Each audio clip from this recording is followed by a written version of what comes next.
Longevity secrets from people who live to 100. Have you ever caught yourself wondering, how do some people make it to 100, still smiling, still walking, and even tending their gardens? I mean, really, what's their secret? Is it just good luck? Or is there something deeper going on? If you're over 50, you've probably already started thinking more seriously about how to stay healthy, active, and independent for as long as possible. Maybe you've watched someone your age struggle with health issues, or maybe you've started noticing the little signs yourself. A slower step, more doctor's visits, a few more pills in the cabinet. It's easy to feel like aging is a downhill slide, but what if I told you it doesn't have to be? Around the world, there are communities filled with people living vibrant, healthy lives well into their 90s and even past 100. These aren't superhumans. They don't live in labs or take magic pills. They're regular folks, farmers, teachers, grandparents, who just happen to have unlocked the kind of lifestyle that keeps them thriving, not just surviving. Today, we're going to talk about the powerful yet simple things they do that you can start doing too, because it's never too late to change your future. Let's start with one of the most fascinating habits. They move naturally. Now, I'm not talking about gym memberships or running marathons. You'd be surprised to know that many of these centenarians have never set foot in a gym in their entire lives. Instead, they weave movement into their daily routines. They walk to visit friends. They garden, they sweep their own floors, they knead their own bread. Their lives are built around motion, and that motion keeps their muscles strong, their joints flexible, and their hearts ticking like clockwork. Take Maria from Sardinia, Italy. She's 102 years old and still walks up and down the hill to her local market every week. Not because she has to, but because she wants to. She says it makes her feel alive. And isn't that the goal? Feeling alive? Compare that to the way we live today. Hours spent sitting on the couch, scrolling, watching TV, maybe driving everywhere even when it's just a few blocks away. Our bodies were made to move. And when we stop moving, everything starts to slow down, even our lifespan. So one of the best things you can do for your longevity? Just keep moving. Walk a little more each day, do some gardening, play with your grandkids, take the stairs instead of the elevator. It doesn't have to be hard. It just has to be consistent. Another thing that stands out about long-lived people is how they eat. Now, this might sting a little, but they don't eat like most of us do in the modern world. No drive-through burgers, no ultra-processed snacks, no 3-liter sodas. Instead, their meals are simple, whole, and mostly plant-based. In Okinawa, Japan, where people are famous for their long lives, many elders still grow their own food. Sweet potatoes, leafy greens, tofu, and seaweed fill their plates. They eat small portions, chew slowly, and they even follow a rule called harahachi-bu, which means eat until you're 80% full. Not stuffed, not bloated, just satisfied. Remember watching an interview with a 98-year-old Okinawan woman. She had the brightest eyes and this gentle laugh. When they asked her what she ate every day, she just smiled and said, vegetables, rice, and love. And maybe that last ingredient is just as important as the first two. Because another thing these long-living folks share is connection. They're not isolated. They're not sitting in silence all day. They live in tight-knit communities where people look out for one another. They know their neighbors, they laugh together, they eat together. And when times are tough, they have someone to lean on. In Loma Linda, California, a community of Seventh-day Adventists known for their long lifespans, people regularly gather for potlucks, prayer groups, and walks in nature. They check on each other. They share home-cooked meals. They've created a lifestyle that's as much about the heart as it is about the body. And let's be honest, how many of us over 50 feel a little more alone than we used to? The kids are grown. Friends have moved away. The workplace doesn't feel the same. But what if we started rebuilding those connections on purpose? Inviting someone for tea, volunteering, reaching out to an old friend. These simple moments of connection can ease stress, boost mood, and yes, even help you live longer. And speaking of stress, this is another area where the centenarians do things differently. Sure, they have challenges just like the rest of us, but they tend to have built-in ways to decompress. They don't rush. They take time to rest, to pray, to meditate, or just sit in silence. They walk slowly. They breathe deeply. They aren't glued to a phone 24/7. They don't feel like every second of the day has to be productive. There's a 101-year-old man in Costa Rica who begins every day the same way, by sipping black coffee on his porch while the sun rises. No email, no news, just birdsong and breeze. He says it helps him start the day in peace. And that peace, over time, adds up. It's easy to dismiss these things as luxuries. Oh, I'm too busy for that, or that's nice for them, but my life's different. But think about it. What if adding just 10 minutes of stillness in the morning could lower your blood pressure? What if walking to the store instead of driving helped you sleep better? What if one simple home-cooked meal a day gave your body more strength than any supplement ever could? Now that we've touched on natural movement and simple, nourishing food, let's move a little deeper into how these long-lived individuals care for their mental and emotional well-being, and why that plays just as big a role in their longevity. 1. Of the most surprising things we've learned from people who live to 100 is this: a peaceful heart is just as important as a strong body. That's right. How you feel inside, the thoughts you carry around, and even your attitude toward life can have a massive effect on how long and how well you live. And it's not about pretending to be happy all the time. No one's asking you to smile through pain or ignore life's problems. But what we see time and again in places where people live long, healthy lives is this quiet resilience, a kind of calm optimism. They don't panic easily, they don't carry grudges, and they almost always have a reason to wake up in the morning. Researchers call this a sense of purpose, and it turns out it matters. In fact, one study found that people with a strong sense of purpose were more likely to live longer, healthier lives, even after controlling for age, income, and other health conditions. Imagine that. Just having a reason to get out of bed can add years to your life. In Okinawa, they have a word for this. Ikigai. It roughly means reason for being. For some, it's tending to their garden. For others, it's teaching younger generations how to cook, or taking care of great-grandchildren, or playing music at community gatherings. It doesn't have to be anything big. It just has to matter to you. So ask yourself, what brings you joy? What gives your life meaning right now? Maybe it's sharing stories with your grandchildren. Maybe it's painting, or reading, or helping others. Whatever it is, don't let it slip away. Lean into it. Make space for it. Because that spark inside you, it keeps your brain young, your heart strong, and your spirit alive. Now let's talk about another powerful habit these long-living people share: sleep. Yes, sleep.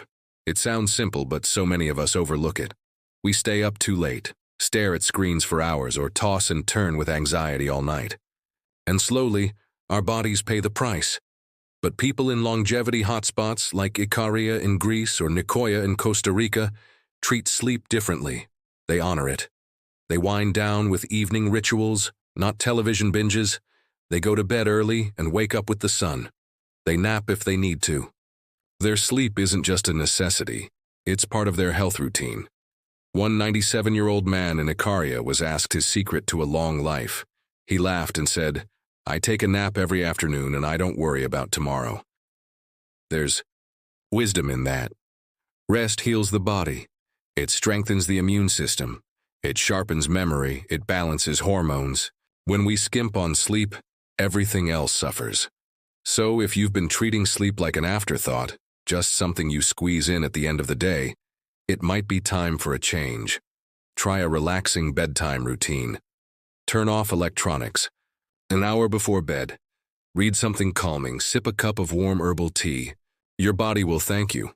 And speaking of gratitude, that's another quiet but powerful habit that seems to weave its way through the lives of centenarians.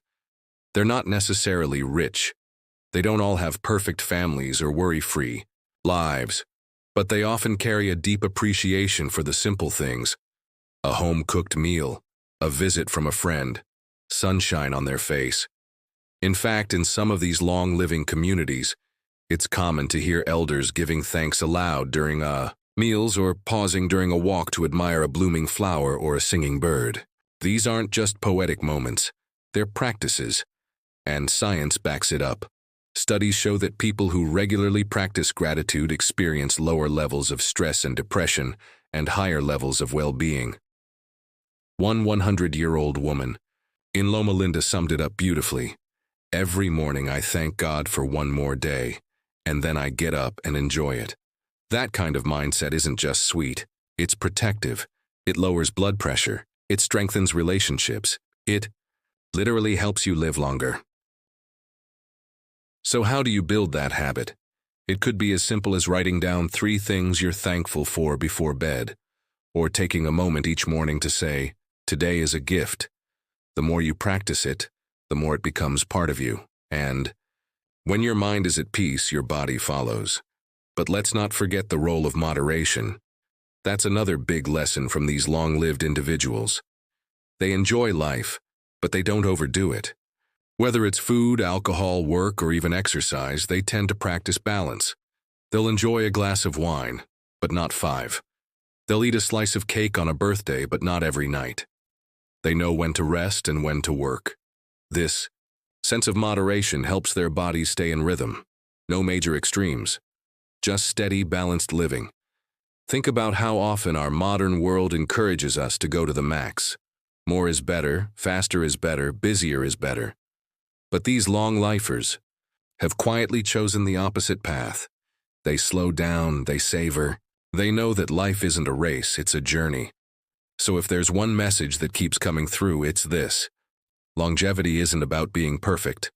It's about being consistent. Moving often, eating real food, sleeping well, finding purpose, staying connected, and appreciating what you have. These habits might sound simple, but over time they build something extraordinary. A life that doesn't just last longer, but feels richer with every passing year. Next, we'll continue exploring more powerful habits that help these remarkable individuals maintain their strength and clarity into their 90s and beyond, including how they keep their minds sharp and avoid common traps that speed up aging. Now, let's talk about something that's easy to overlook: keeping the mind sharp. Because what's the point of living to 100 if you can't remember where you left your keys, or worse, the names of your loved ones? In nearly every corner of the world where people live into their 90s and beyond, one thing stands out. Their minds stay remarkably clear. They still read, tell stories, argue over chess, boards, or teach the young ones how things used to be done. Their brains are active, not idle, and that's no accident. In Sardinia, Italy, it's common to find 100-year-olds who still take part in village decisions or run small businesses. In Okinawa, many elders play traditional musical instruments well into their late years. These aren't rare exceptions. They're part of the culture. Mental engagement is woven into their daily lives. What can we learn from that? Well, the brain is a muscle, and like any muscle, it needs exercise. Not just crossword puzzles, though those help too. It needs meaningful challenge. That could mean learning a new skill, trying out a new recipe, picking up a musical instrument, or even volunteering to help others. It doesn't have to be complicated. One 96-year-old woman from Costa Rica said she keeps her mind young by helping her neighbors solve problems. "When I'm useful, my brain keeps working," she said with a smile. That right there is the secret. Staying curious, staying connected, staying involved. And while we're talking about staying involved, we can't skip over one of the most powerful ingredients of all: community. Real, human connection. It might surprise you, but loneliness is now considered just as dangerous as smoking a pack of cigarettes a day. It can raise your risk of heart disease, depression, dementia, even premature death. And sadly, as we get older, it's easier to slip into isolation, especially if kids move away, friends pass on, or retirement leaves us with fewer daily interactions. But here's what's beautiful. The longest living people in the world don't just avoid loneliness, they actively build connection. They gather for meals, they check in on one another, they laugh, they argue, they dance together. Their lives are full of touch points, small but regular moments of human warmth. In Loma Linda, California, a community with a high number of centenarians, many seniors belong to tight-knit church groups. They meet every week, not just to pray, but to talk, share meals, walk together. In Okinawa, groups of lifelong friends form something called a moai, a kind of social support circle that sticks together through thick and thin, for life. We all need that. You don't have to be part of a religious group or a special society to get it. It could be your neighbor, a walking buddy, a friend you call every morning, a community class, even volunteering at your local food pantry. The key is consistency. Make people part of your routine. Reach out, invite others in. Because love and laughter, they heal things medicine can't. Now, let's not forget one last but crucial habit: staying physically active. I know, you've heard it 100 times. Move your body, exercise more. But here's the twist: centenarians aren't running marathons or pumping iron in gyms. Their movement is natural, woven into everyday life. In Nicoya, Costa Rica, elders walk miles each day tending to fields, visiting friends, fetching water. In Sardinia, the hilly villages practically force you to walk. In Okinawa, gardening is a daily ritual. The point isn't intensity, it's consistency. Movement isn't a chore, it's just a way of life. That's a big shift from how many of us approach exercise. We treat it like punishment for what we ate or something we have to squeeze into a busy day. But what if we thought of movement as something joyful, like dancing to your favorite music, stretching in the morning sun, or going for a slow, mindful walk after dinner? One 102-year-old man from Greece said he never worked out a day in his life. He just walked to the bakery every morning and played with his grandchildren every afternoon. That's it. But he moved, and he moved often. So if you're sitting too much these days, don't worry. You don't have to start big. Just start small. A few stretches in the morning, a walk around the block, some light gardening. It's not about how fast you go. It's about not stopping. And really, that's the heart of it all. Longevity doesn't come from one magical pill or one perfect routine. It comes from how you live, day in and day out. From choosing whole, natural foods more often. From sleeping deeply. From laughing with friends, dancing a little, working the garden, hugging your grandchild, saying a quiet prayer of thanks before dinner. It comes from purpose, from peace, from love, from moving your body and keeping your mind engaged. It's simple but not always easy, because the modern world pulls us in the opposite direction. But you still have time to choose differently. And remember, you don't need to change everything at once. Just one small habit at a time. One positive shift, today. That's how it begins. And before you know it, you've created a life that feels better, lasts longer, and touches the lives of everyone around you. So if you're over 50 and you've been wondering what comes next, take heart. The best years might still be ahead. You're not too old. You're not too late. You're just getting started on a different kind of journey. One where your wisdom is your power, your kindness is your compass, and your daily habits are the quiet architects of your future. If this video has inspired you, I'd love to hear your thoughts. Share in the comments. What's one habit you'd like to start or return to this week? If you enjoyed this, don't forget to like the video and subscribe for more content on living well at any age.